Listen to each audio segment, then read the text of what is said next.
My name is Jessica Refakis, and I'm an alcoholic. Hi, Jessica. Been sober since March 13th, 1996. I would like to thank Tim for asking me to come and do this. It is, or was, short notice, but it's kind of funny, the story behind it. I don't know if all of you have heard or not, but I guess your other speaker was on the way here, and because of a expired license or something, she got pulled over and ended up in jail. And, I can identify with that. I actually was, as I was sitting there, I started thinking, is my car registered? Okay, it expired. Okay, I got to get it registered. But, when I came here, I didn't have that. I didn't even know you had to get your car inspected.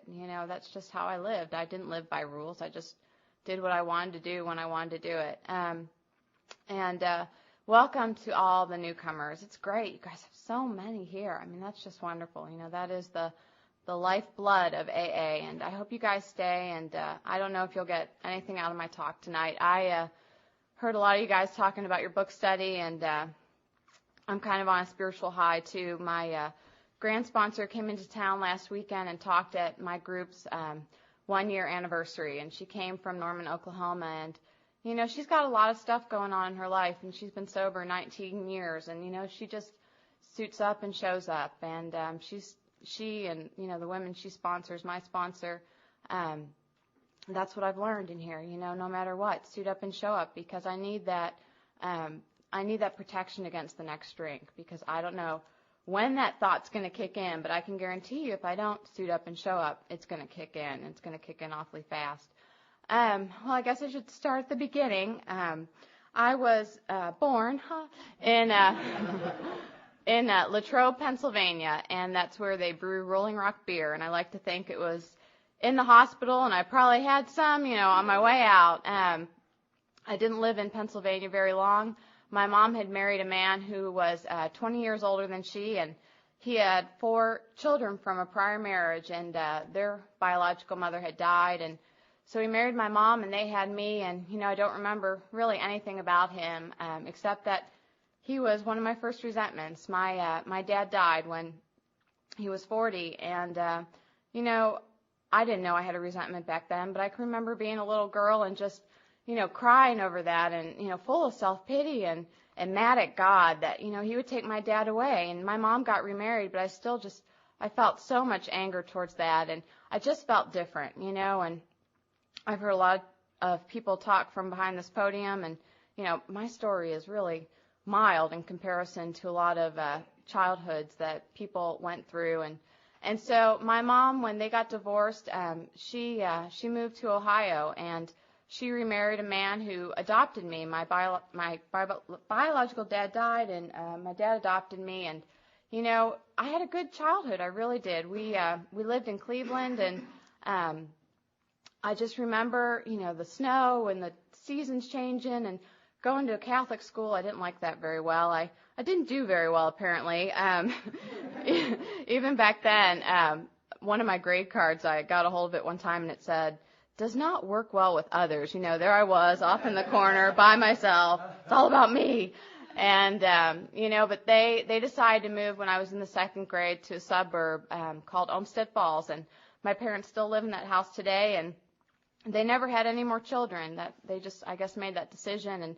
And so I grew up this only child, and my dad adopted me. And, I moved to that town, and it is such a beautiful little town. It has the white picket fences and the river running through the middle of town. And, it was safe to go outside and ride your bike and play and do all those things. But even from an early age, I just had those feelings of difference, like I'm just different from you. I don't know why or how, but I am. And I needed a drink, but I didn't have any. I went to spend a lot of time with my grandparents, and I just adored my grandfather. He probably could have qualified for this program. I remember we would go out on Saturday mornings, and he would, be told by my grandmother, you need to go to the grocery store, and we would wind up at this bar. And I can remember walking into that bar, and they had the black floor mats, and there was a football game on the TV, and he would sit me up on that bar stool and get me a Shirley Temple, and he would order like a Jack and a Coke, and I just loved that, and all the old men were around, and and I just like, oh, I have arrived, and I was probably the only little girl in there, but I just loved it. I felt so at home, and when I started drinking, I loved bars. I loved the excitement and until the end, where, people just didn't really want to be around me. But I was the kind of girl that, it's like I think of Where's Waldo? It's like, where's Jessica? Once, you get any booze into my system, you never know where I'll end up. And that's just how I like to drink. But, anyways, I went to school and I would do okay in school. If I didn't do okay, I would cheat. I actually got honest about that in sobriety. I had good grades, but I cheated a lot of the times. It was like, where's the smart kid? I want to sit next to him and, copy the answers and that kind of stuff. And I had girlfriends, but I was very catty and, just full of fear that, if I don't say the right thing or look the right way, you're not going to like me. And I would talk, sweetly to your face and talk badly about you behind your back. And that's just the kind of person I was. And my parents, they tried to do the best with me that they could. And I know that today. When I got here, I thought it's all their fault. It's, everybody on my fourth step. It's all your fault. That's why I'm alcoholic. But I know today I'm alcoholic because when I drink, the magic happens. And so I got some religious background. And like I said, I was mad at God from an early age. And by the time I was in the 8th grade, I can remember my mom, asking me, do you want to make your confirmation? And by this time, I haven't had a drink, but I knew enough about God that, and I was supposed to act a certain way. I was supposed to have certain morals. And, well, I had already been doing things that weren't very moral. And, if I wasn't doing them, I was thinking about doing them. And so she asked me if I wanted to do that. And, I vividly remember that day, thinking to myself, well, if there is a God, I'll meet him at the end of the road. And, I'll have to make my amends to him when that happens. And I'm so glad that we get a chance to redo that in this program. We get a chance to have a new relationship with God as we understand him. So let me give you a little snapshot. In 8th grade, that's where I am, and I'm involved in everything. I'm in cheerleading, I'm in student council, I'm in choir, I'm in da-da-da-da, you name it. And I get straight A's, and, I go to that science class, and I can remember being in science class and reading about the different things that people do. Well, there was alcohol. That didn't seem so bad because, my family drank a lot. I was kind of used to seeing that around. But then there were those drugs, and, ooh, I'll never do those drugs. And, so if you could have interviewed me, I guess, at that time, you would have thought, this girl might succeed. She might make something of herself. And that's what everybody hoped for, and that's what they wanted. But, my life was about to change because I was going to discover booze and discover what it could do for me. And when I was a freshman in high school, my girlfriend and I, we were dating senior boys. Now I think that's illegal, but, that's what we were doing. We were 14 and they were 18, and we went over to my friend's house, and her mom was a single mom, and we had a 6-pack of beer, and I called my mom that night. My mom, she worked at the police station, and she's a German-Irish woman, and she just, you don't break the rules, and one of the things she told me is no matter what you do, just be honest. And I got on the phone that night, and I was to tell, the first lie that I can remember. I know I told more, some prior to this. I wasn't ever honest, but, I told my mom that her mom was home because here I was with those boys and, boys and booze, kind of my story. But she said, okay, and I got off of that phone, and I had a beer already, and what I realized is that when I tell a lie and somebody else believes it, it no longer is a lie in my mind. And that's how I would continue to act. And, the magic didn't happen for me right that night. I had 2 beers. I don't know what kind of beer it was. But, I remember I felt giddy and kind of, like, oh, this is fun. I want to do this again. And so I did. And I was a social drinker for probably, a couple of months until I discovered how to really drink. And I had graduated, well, the guys we were dating had graduated, and so I moved on to another boy, and this guy was 16, and I remember driving around in his red Volkswagen Rabbit, and we would go to the Quick Mart, and he didn't really look old enough to buy a beer yet, so we would sit outside and wait for somebody desperate enough to buy us booze to come by, and we would drive around on those cold winter nights in Cleveland and drink booze and, have friends with us, and I started to get drunk, and that's when the magic happened, because all of a sudden it didn't matter that I felt less than you. It didn't matter that, You know, I always wanted to have blonde hair and blue eyes. It didn't matter that I didn't have that. It didn't matter that I always wanted to be wealthy and my parents were, you know, blue-collar working family. None of that stuff mattered because the booze hit me, and all of a sudden my outlook on life changed. And so we just would continue to do that. And I would chase that feeling and was still trying to maintain that image in school. And I started to have what the book talks about, you know, that Dr. Jekyll and Mr. Hyde image. And I would like segregate my groups of friends. Like I would have my cheerleading friends, and I would have like my kind of stoner friends, and then I'd have my kind of dorky friends. The dorky friends didn't drink, but you know, and I would just go and try to be, you know, that individual within those groups. And I started to learn how to catch a buzz, and you know, I drank to get drunk, and I didn't know about the phenomenon of craving. You know, I didn't know that whenever I would consume alcohol, I would want more. But I vividly remember being with girlfriends, and we had a 6-pack of beer, and you know, divide that between 3 of us, that's only 2 apiece. And I said, no, I don't even want to start. What's the point? I'm not going to finish. And you know, I didn't know I was an alcoholic, but that's how I thought. And you know, I wasn't a picky drinker. I drank wine coolers, I drank beer, I drank hard liquor. I did learn how to drink faster. You know, we got bongs, beer bongs, and we would, it was always a mystery by the weekend. Where's the beer bong? Is it behind the bushes? Is it in your car? Where's the beer bong? And, you know, I remember after one of those beer bong episodes, we were at an outdoor party around, you know, a bonfire, and I remember going back to my car and waking up, coming to, because I passed out in my car after bonging, you know, I don't know, 6, 8 beers, I don't know. And just waking up and, you know, everything's kind of spinning around, but I got my bearings, and, you know, it wasn't that bad. I could go and do more, so I'd go and do more. And so I just, I started to drink to get drunk every time. And, you know, it didn't matter that I wouldn't come home at night. It didn't matter that my grades started slipping. None of that really mattered to me. I just wanted to go to the next party. At this point in time, I tried to control and enjoy my drinking. Summertime was coming up, and I needed to go on a diet. So I stopped drinking for 3 months prior to my 16th birthday. And I can remember just white-knuckling it, you know, just, oh, God, you people are drinking. Oh, I hate you. You know, I'm not going to drink. Arr. And, you know, it was just painful. It was just agony to try to do that.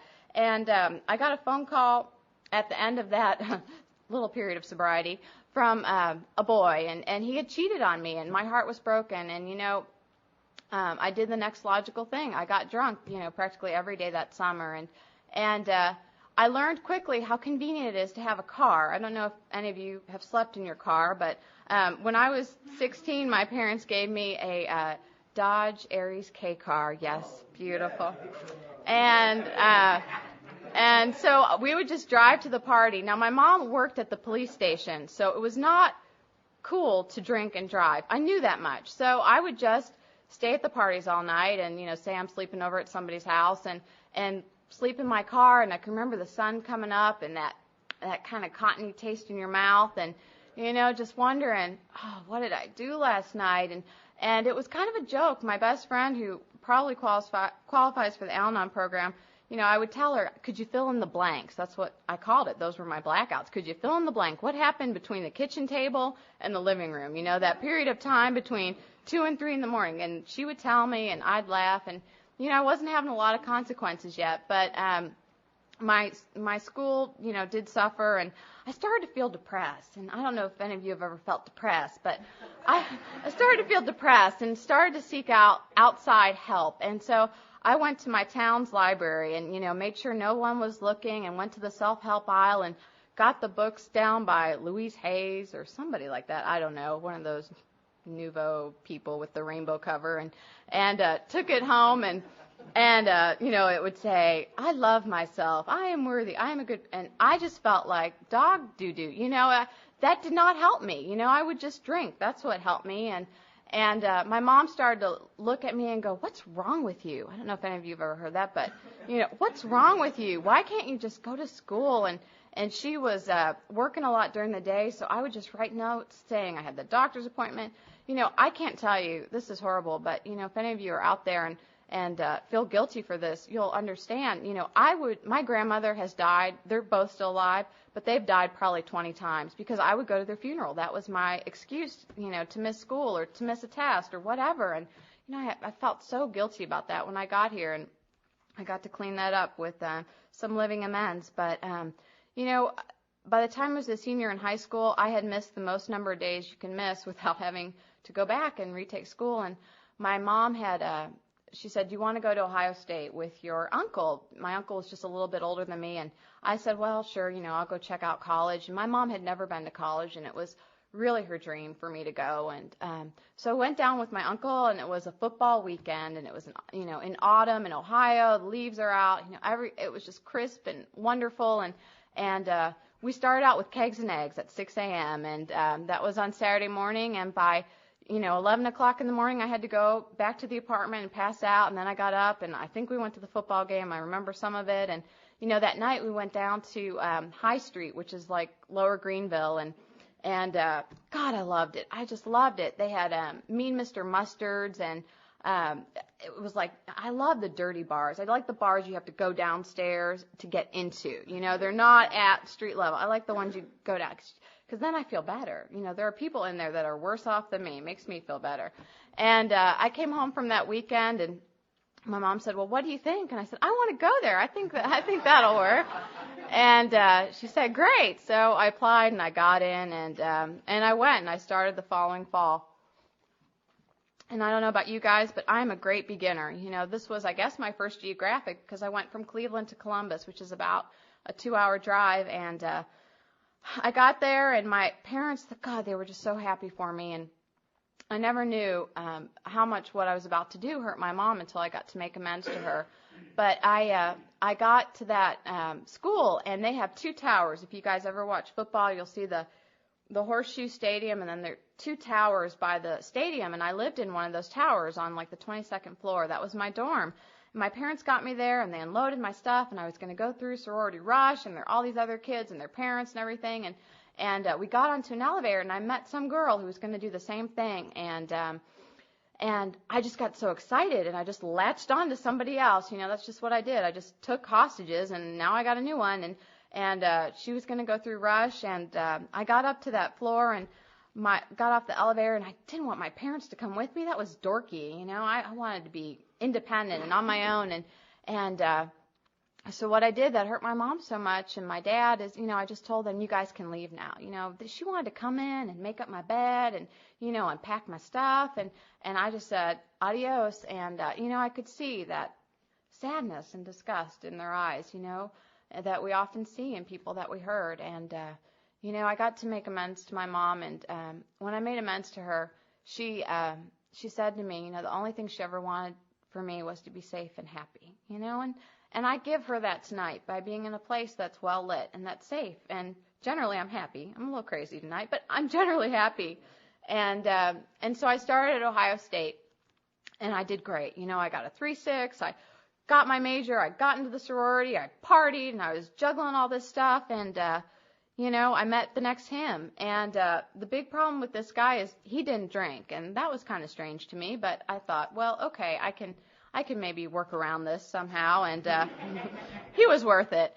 And so I proceeded to date this guy for 2.5 years. And, my drinking started to get out of control. And one of the things that happened during that time that when I got here made me think, well, maybe I'm not an alcoholic, is there were times that I would go maybe 3 weeks, maybe a month at most, without drinking because he was always around. And when I got to you guys, Baxter B. was the first to point this out in the big book to me, and it was like a light bulb. It says the great obsession of every abnormal drinker is that someday he may be able to control and enjoy his drinking.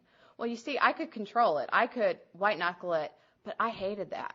I hated those periods of sobriety when I couldn't drink. And so every chance I got, I would go out and get drunk. I just would binge drink, and I'd do stuff like go to Grateful Dead concerts in the middle of the winter. And, there's a blizzard, and, the Weather Channel saying, stay home, do not drive, and, drive an hour and a half away and just get messed up. And, people wouldn't know where I was. And I started to do this thing where, I'm so delusional. Even today I can be too, but back then I was very delusional about places that I chose to live. And this first place that I chose, and this really just kind of gives you a good picture of my drinking, it was a 400 square foot apartment with this high shag carpet and termites crawling out of the walls. And I thought, this is ideal. It's close to campus. This will be fine. And so I started, doing that, and I started withdrawing from classes and taking the money and going to drink.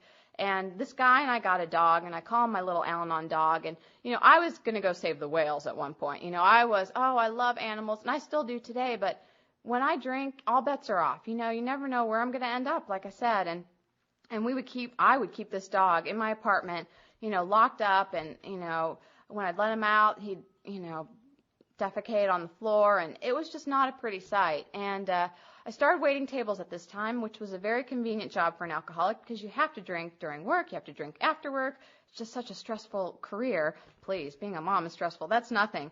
But, I did that, and that was my excuse. And, from that place, I moved to the next place. And this place was in an area called Victorian Village, which really is beautiful. They have all these old Victorian homes, and I'm living by myself. And I move into this place, and it's this big Victorian house that has 4 apartments in it, and I'm in the upper apartment, and I have a snapshot still today of my mom and I on the front porch, and I have my hand on my hip like, I'm going to make it here. This place is going to work. And, I moved into that place, and it was still under construction, and just by the grace of God, nothing ever happened to me.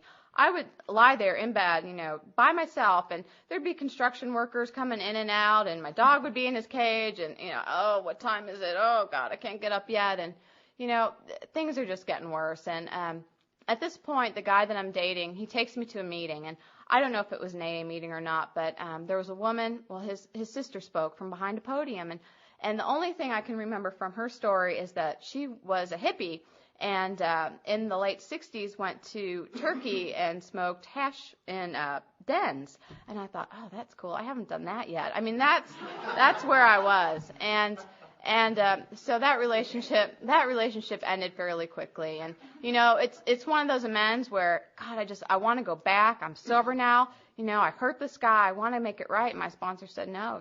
He's probably happily off doing whatever. And, thank God for sponsorship and that kind of guidance. And so instead I got to write him a letter and tell him everything that I felt and did and said. And I went up to see my sponsor, and we went to a park, and we got the letter, and we burned it. And the last piece of paper wouldn't burn. I'm like, burn, darn it, burn. And it did. And, but I got some relief that way without having to cause more harm.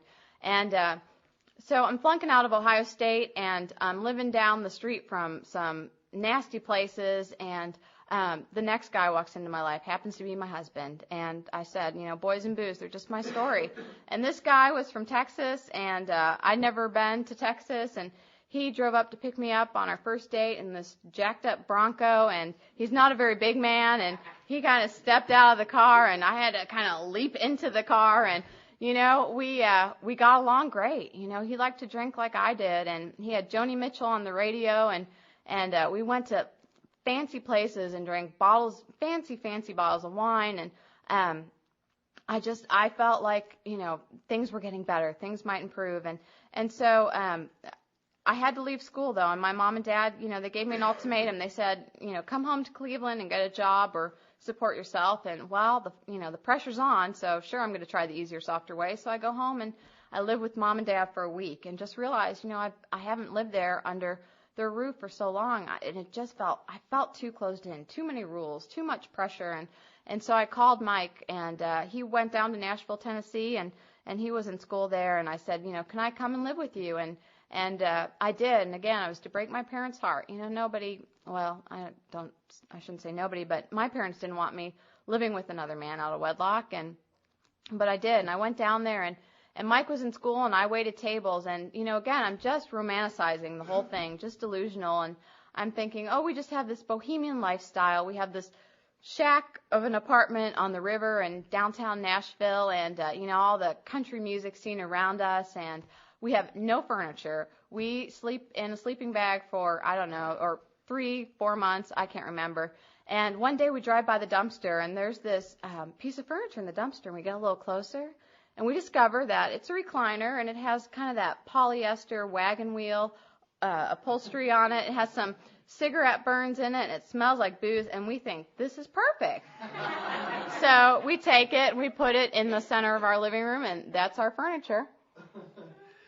And we take our, we don't spend money on groceries, and we go and we drink and we party, and, we just have a good time, and we go to the bars, and, I don't know where he is, he doesn't know where I am, and at 2 a.m. we come back together and go, where else can we go drink? And, that's how we live there.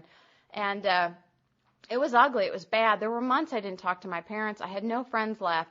One of my friends from high school tried to keep in contact with me, but, I always just kind of like, come here, love me, and then push you away. And I just finally pushed everybody away. And there was a really several stressful times while I was in Nashville, whether it was money or personal reasons or whatever. And I would call up my parents in Cleveland, and we would do this thing called the exchange. And if this isn't insanity and unmanageability, I don't know what is. My parents would drive down 4 hours from Cleveland to Cincinnati. Mike would drive me up from Nashville to Cincinnati, 4 hours. They would meet. They would do the exchange. I would get into my parents' car, drive back up to Cleveland. 3 days later, I would call Mike and say, I don't want to be here. So he would drive back up from Nashville to Cincinnati. My parents would drive down from Cleveland. And we did this several times, and it was just crazy. And so finally, Mike, he gets into law school down here in Dallas, and I don't have anything better to do, so I moved to Dallas. And, I guess it's my next geographic. And we get here, and I decide I'm going to re-enroll in school, and I do. And again, I'm a great starter, and I do really well, and still waiting tables, and Mike's doing his thing, and I just don't have many friends. The best friend I have is one of the guys that I work with at the restaurant. He's kind of like a Hobbit-esque guy. He's kind of a short and stocky guy, and just jovial, and just a neat guy, and neat at the time because he liked to drink like we did and do other things, and so we would spend time with him. And by Christmas of that year of '95, I had tried to manage my drinking for a while, so I thought I deserved a well-deserved vacation, and we went out to Utah to visit Mike's family. And God, the alcohol was on. We just drank, and we got back from that, and it just kicked in. It just kicked in. That phenomenon of craving just really, really kicked in. And I said to Mike, well, come on, I know school starts, but we can go down to the Barley House and just have $2 beers, or come on, just let's go play pool, let's do whatever. And so we would go down there and drink, and then school started, and I kept drinking. And what happened was the last 3 months, January, February, March of '96 were really, really bad months, and I hope, there's a woman here tonight, we were talking outside, that relapse mode and just how bad it can get, and I hope that was my bottom. And, if you're here tonight, whether it's your first time here, or you're coming in again, you don't ever have to feel that way again. It's really the truth, but you have to surrender and do everything, do everything. Buy the whole package, not just some of it, buy the whole package. And so those 3 months were pretty miserable. It was winter in Texas, and I remember one time Mike was sick, and we shared a car. Well, I say that. It was actually his car, but I drove it. And, I went wherever, again, where's Jessica? And he was sick, and he had bronchitis, and he was at the library, and I was supposed to pick him up, and I didn't. He had to walk home from the library to our apartment, and I just wasn't coming home, and I never really thought that I had contemplated suicide, but it occurred to me a couple years ago that I really had.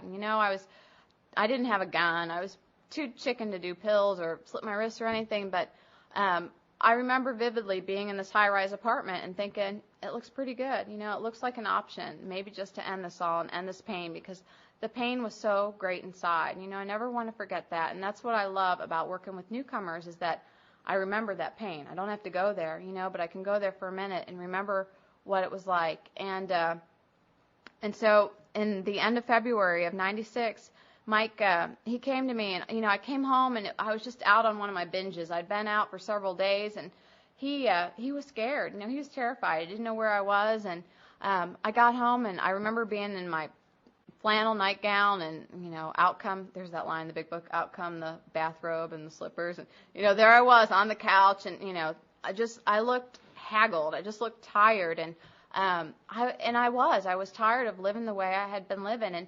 And he said to me, I think you need to go to Alcoholics Anonymous. And I thought, oh, I know I drink a lot and I have lots of problems, but I'm not an alcoholic. And I had the stereotypical image of what an alcoholic was. But, at that moment in time, I was just willing. For a minute, I was just willing.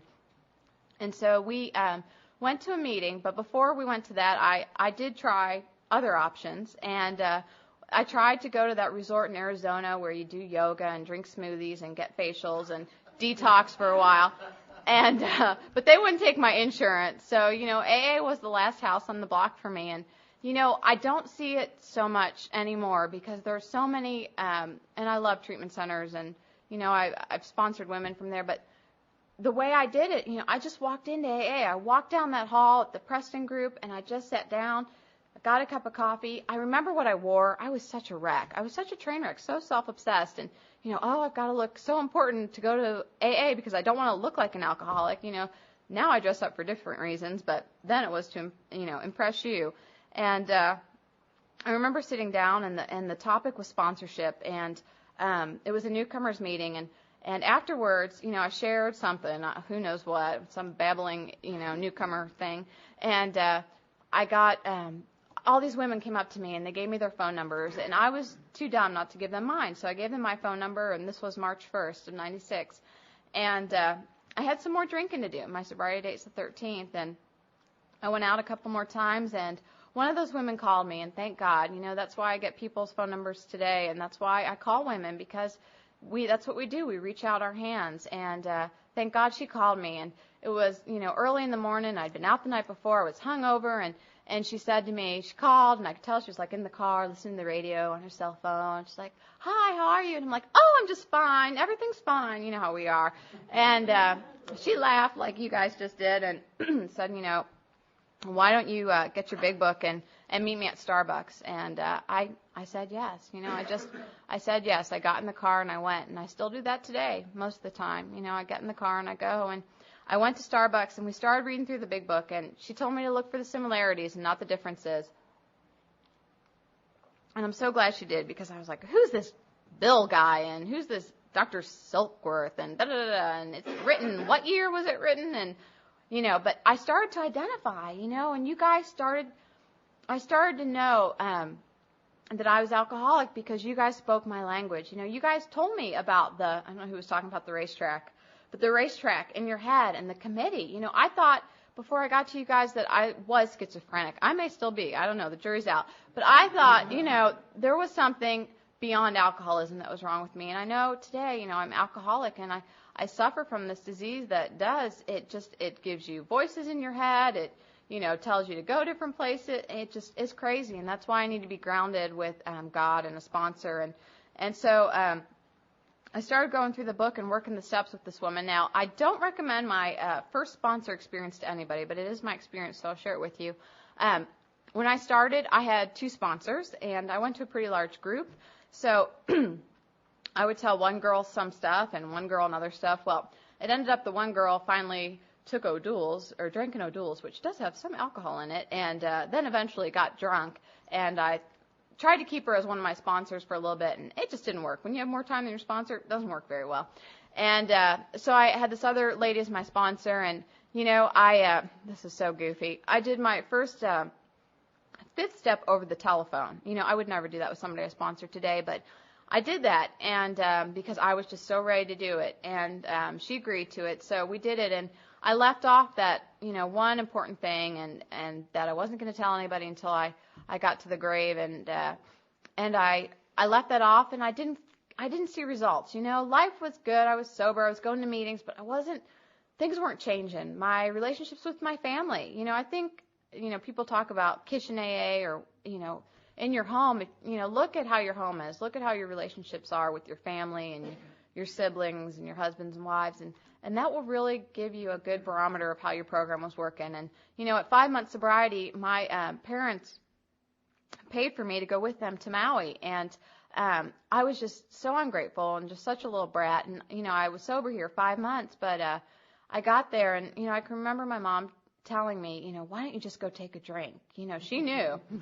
She knew that might fix everything. And, it's such an amazing deal if you commit yourself to this program, what can happen. Because, when I call my mom today and I tell her things like, I'm driving 5 hours to Oklahoma to go to a conference, she goes, oh, yeah, is it that conference? Oh, I'm so happy. Did you have fun? Da, da, da, da. And, she's so supportive today. And because I think I have changed. I know I have because I've been told that by others. And so I was feeling goofy. In about a year and a half sobriety, this girl walks up to me, and she's got, just a sparkle in her eye.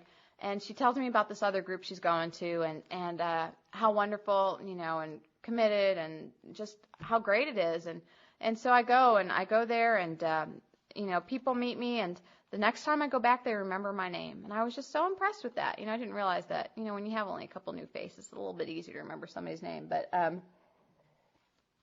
that impressed me. And so I went back, and I got a new sponsor, and I started working the steps. And, I'm here to tell you that from day one, I started praying. I started praying to God to help keep me sober because I had no other choices. But my God barometer was not that good. I remember being 3 months sober and doing something really stupid and not very sober-like and thinking, oh, thy will be done, thy will be done. So if you're newly sober and you think it's God's will, you might want to check it with your sponsor. Anyways, this woman, she sponsored me and she took me through the steps in order. And I got to that fourth step and, I wrote down everything. I just poured it out, just like the book talks about. And, on the first fourth step I didn't even see my part. I mean, it's in there, there's a column, there's a fourth column. I didn't even see that. My sponsor had to go, oh, there's another column you forgot about, ha ha ha. But, so I got to see my part. And, I remember just feeling so ready to do my fifth step. And, I've had the honor of, doing 2 fifth steps with girls that I sponsor in the last month. And I cannot tell you, what a promise the book gives us, that we will not regret our past nor wish to shut the door on it. And, I got to share with those women things that happened to me that were just like things that happened to them. And, just what a miracle that is, because they got to walk away from that, just like I got to walk away from that fifth step, not feeling different. Because, see, I told you guys, all my life I just felt different. I didn't feel a part of. And so I did that fifth step, and it was honest and it was thorough, and I got a lot of relief from that. And I got to the amends step, and there were some serious amends I needed to make. My mom and dad were big ones, and didn't get to make any amends to old boyfriends, darn it. But I got to make amends to my father-in-law, who we weren't married my husband and I weren't married yet, but I got to make amends to him, and that was a tough one. He's a man who has been married to the same woman for 35 years, who has been successful, financially as well as just socially with friends, and people just love him. And I look at him, and he just he always has like the set of principles which like that I never knew until I got here. He's just always lived his life by them. And I remember the day that I made amends to him. We were out in Utah, and my sponsor always told me that when, God would give you the nudge when it was time to make amends, to be willing to make amends. And I knew what I was out to do and out to say. And, all of my life, I don't know about you guys, but I can't tell you how many times I said, I'm sorry. I'm sorry. And that just doesn't fit the bill. What we've done is wrong. And my sponsor gave me the words to say to him.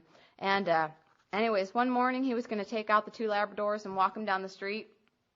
And I got that nudge, and I said, oh, God, not now. I'm not ready. I don't want to. But, I just was willing, and I put on my snow boots, and we went out for a hike, and we got to the top of this snowy hill, and, it was just beautiful. It was cold, and the sky was blue, and it was morning, and the sun was shining, and the dogs are, running up and down this hill, and he's throwing the stick. And I looked at him, and I said, Pete, I was wrong for what I did, and I went on to explain the things that I had done to cause him harm, and I asked for his forgiveness, and I asked, what I could do to make it right. And he said, just take good care of Mike, and he didn't ask for, I'm so glad, but he didn't ask for any of the money back, which he, had given to me to help get me out of some scrapes. I know not all amends go that way, but I'm kind of glad that one did, but I owe that man, I owe that man this. I owe that man coming to meetings. I owe that man taking good care of my husband. You know, we got married in sobriety. Mike and I had alcoholics at our wedding. We've, you know, had a baby in sobriety, and it's just an amazing deal, you know. And last night I got to pick up my chip, and I celebrated 8 years, but I wanted to wait for my sponsor and grand sponsor to come down, and they did. And, you know, there's something to be said about sticking with a sponsor and just having that person who knows you inside and out, you know, knows your character defects and can spot them like before they're even coming out of your mouth. It's like, there's selfishness, there's jealousy, you know, but it, you know, I'm still so self-absorbed. I got up to the podium last night and got my chip, and I said, when Carla asked me to sponsor her, which is wrong, Carla is my sponsor. I asked her to sponsor me, and you know, and I didn't even realize it at the time. People told me later. They're like, you know why everybody was laughing? Well, this is why. I'm like, oh gosh, it never ends. But Mike actually told me that Clancy once made the same mistake with Chuck C. So I'm in good company, I guess. You know, but what a deal, you know, and just the last year in AA has just been amazing. You know, we started this new group, and somebody talked about it a little bit, Danny, I think. You know, on page 164, it talks about how God will show you how to create the fellowship you crave. And I don't know about you guys, but I didn't like hanging around in ho-hum bars and drinking establishments. So by God, I better have an exciting AA life. And, you know, we have that enthusiasm at our group like you guys have here. And it's just been amazing. It's been amazing to see this group take off and to form, and just what a gift to sponsor women. This last year, I don't know what happened. I don't know if it's, you know, just getting older, like physically getting older in sobriety, or actually getting older in sobriety, or what, but I've had a lot of women that have asked me to sponsor them, and I've just been extremely grateful for that. And you know, to watch the light come on in their eyes, that gives me more of a thrill today than anything. You know, there's one girl that I sponsor. When I met her, she was, you know, hunched over at a meeting, crying, schlumpy and sweats and no makeup. And, you know, now I see her and like her hair's done. And it's just, and I know that's not me, you know, that's just having her come and do what we do. And what a gift it is, you know, what a gift. And I'm so glad to be here tonight. And thanks again, Tim, for asking me to speak.